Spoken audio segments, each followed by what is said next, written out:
So last time I sat down and I discussed something in this manner was when I was kind of talking about, some of the reasons why I'm studying Japanese and stuff to that degree. But today, I kind of want to go over number one, I want to go over a new manga that I found quite interesting. And then I want to tie it to ways understanding hiragana and katakana has helped me be able to read this manga that is in Japanese. And I kind of want to just talk about some stuff in that regard. So, the manga that I want to talk about today is called Dragon and the Chameleon, right? Now, here's the thing. In regards to Japanese, I'd say I'm approaching the intermediate level. However, I'm not there yet, so I'm still considered a beginner in my opinion.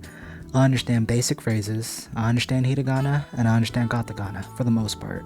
Right? Now there's still some things I mess up on every now and then, especially katakana, but for the most part I think I'm okay. Now, kanji, I haven't began that long journey of understanding a decent amount of kanji. I have not got there yet. And that's on my to-do list in regards to studying Japanese. But I decided to help with reading, I decided to order some manga in Japanese from Japan and see what I can read and see what I can understand. Now, a manga that I found pretty interesting recently is this manga right here. And the reason why I found it pretty interesting is number one, the art style is really cool. Number two, the concept. So the concept within this manga is essentially there is a veteran mangaka out there, right? Who is the creator of a hit manga series, and he has an assistant. And essentially the whole story, I don't want to say the whole story because I haven't read as much obviously yet, but a good part of the plot is essentially there's an accident and he ends up taking place bodies with his assistant. However, his assistant doesn't intend to want to try to figure out how to get his original body yet. He wants to keep the body of the mangaka, the famous mangaka, the hit of the series, and wants to kind of steal all the credit. And the reason why the name is called Dragon and the Chameleon is because the chameleon essentially represents the assistant who is now going to copy and make it seem like he is the mangaka of the series, but he's just in the body of the true creator of the hit series. And essentially the mangaka, the main character, he has to start from the bottom and figure out ways to overcome, some of the things that you start at the bottom when you're trying to get your manga out there, while also being in his assistant body. So if that doesn't necessarily make that much sense, I apologize. I kind of still want to tie it to hiragana and katakana and how that's helped me read, but if you want to know more about it, I suggest looking it up and figuring out if you want to give it a shot or not. But I decided to start reading it, and I am still actually on the first chapter, but based off of what I've read and based off of what I've been able to understand, I'd say it really helps with reading because number one, I'm obviously practicing, but number two, I learn new words, obviously, and number three, manga in Japan, apparently, from what I've read so far and some other manga I've gotten shipped from Japan, they put furigana on top of the kanji to help. I'm assuming it's to help people who are studying Japanese who may not know all the kanji off the back of their memory. And that's really cool because for readers like me who can only understand and comprehend a certain amount, having the furigana on top of the kanji when you're reading is like really dope.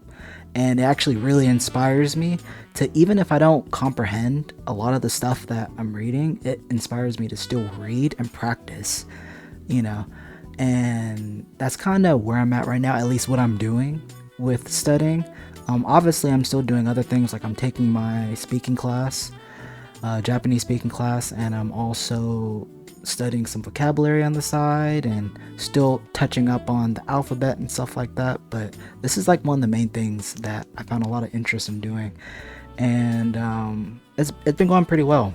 I have 1, 2, and 3. I have 3 chapters, and honestly,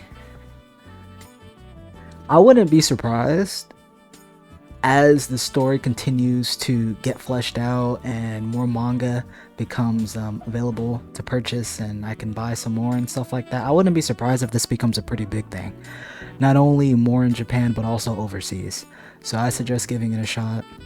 Dragon and Chameleon, it's honestly, from what I read so far, pretty appealing, pretty interesting, pretty unique as well.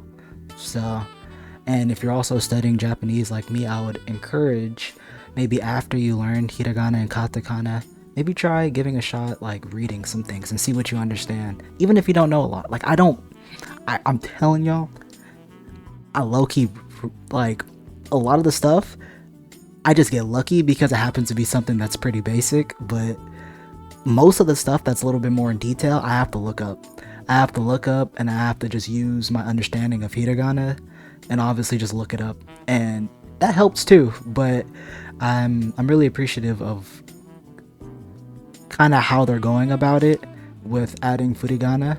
I think that, I don't know if that's always been a thing for manga, like specifically in Japan, but from someone who has read manga that's translated to English majority of my life, this is a different change of pace, and I like the consideration from whoever is adding furigana and making it appealing to people who are studying Japanese and want to be able to read manga straight from Japan. So if you're like me, I suggest give it a shot. I'm not too sure if there's any copies that are available to purchase that's translated in English. Not too sure. But you know, if you understand hiragana, if you understand katakana, I suggest giving it a shot. Online, I think there's probably some translated versions, so if you want to read it, I suggest probably looking online. So yeah, that's about it for me today though, so I'll catch y'all later.